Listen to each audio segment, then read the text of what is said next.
Welcome to the Salmon Runs YouTube. Enjoy the video. You start by confirming the exact URL in Search Console. You must be on the right property.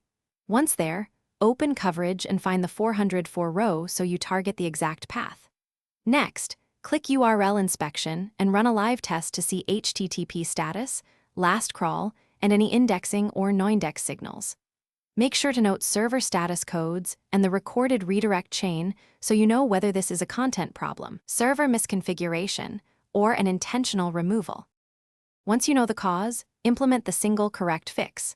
If the page should exist, restore content and ensure it returns 200.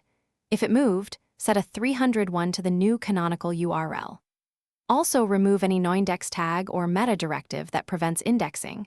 Fix internal links and sitemap paths that point to the old URL, and clear CDN and server caches so the change is served immediately. Make sure your server delivers consistent headers, and the canonical tag matches the intended URL.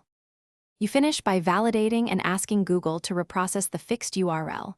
Run a live test in URL inspection, then hit Request Indexing. Next, resubmit or ping your sitemap to Speed Discovery and watch the coverage report for the error to clear. Once done, monitor Search Console and server logs over 24-72 hours to confirm crawls succeed. If the 404 persists, check CDN caches, trailing/mismatches, canonical tags, and robots, TXT blocking. Those are the top troubleshooting causes. Thanks for watching. Consider subscribing if we helped you.